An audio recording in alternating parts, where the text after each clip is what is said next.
بسم الله الرحمن الرحيم. عن ابن عباس رضي الله تعالى عنهما قال قال رسول الله صلى الله تعالى عليه وسلم ثلاثة لا ترفع صلاتهم فوق رؤوسهم شبرا رجل أما قوما وهم له كارهون. الحدیث رواہ ابن ماجہ۔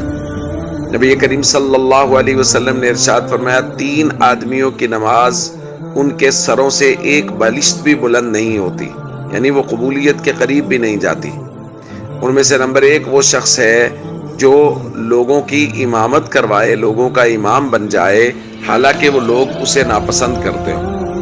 نمبر 2 حضور نے فرمایا، وَامْرَأَةٌ بَاتَتْ وَزَوْجُهَا عَلَيْهَا سَاخِطٌ، وہ عورت جو رات اس حال میں گزارے کہ اس کا شوہر، اس کا خامند اس سے ناراض ہو۔ نمبر 3 حضور نے فرمایا، وَأَخَوَانِ مُتَصَارِمَانِ، اور وہ 2 بھائی جو آپس میں ایک دوسرے سے قطع تعلق کیے ہوئے ہیں، یہ بھائی جو ہیں ان کی نماز بھی قبولیت کے قریب نہیں جاتی۔ تو دوستو، ہم سب کو اس بات کا خیال کرنا ہے کہ کہیں ایسا نہ ہو کہ ہم لوگ نماز پڑھ تو رہے ہوں لیکن ہماری نماز قبول نہ ہو رہی ہو۔ تو ان میں سے پہلے اس شخص کی نماز قبول نہیں ہو رہی جو جماعت تو کرواتا ہے لیکن اکثر نمازی اس سے مطمئن نہیں ہے۔ دیکھیں، ایک یہ ہے کہ 1-2 نمازی مطمئن نہیں ہے، وہ تو بس اوقات کسی بغض کی وجہ سے، ذاتی لڑائی کی وجہ سے ہوتا ہے، لیکن اگر اکثر نمازی اس سے مطمئن نہیں ہے تو اس کا مطلب یہ ہے کہ اس میں کوئی ایسی برائی پائی جا رہی ہے جو قابل نفرت ہے۔ اسی وجہ سے حضور نے فرمایا یہ شخص برا بھی ہے اور ایسے شخص اس کی نماز بھی قبول نہیں ہوتی۔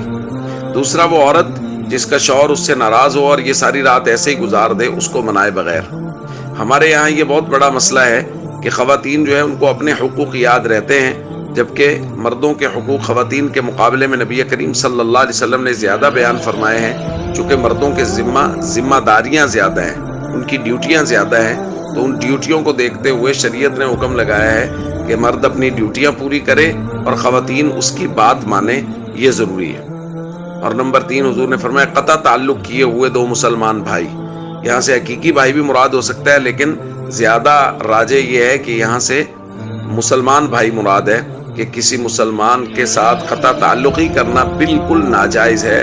اگر وہ قطع تعلقی کریں گے تو ان کی نمازیں بھی قبول نہیں ہوں گی۔ السلام علیکم ورحمۃ اللہ وبرکاتہ۔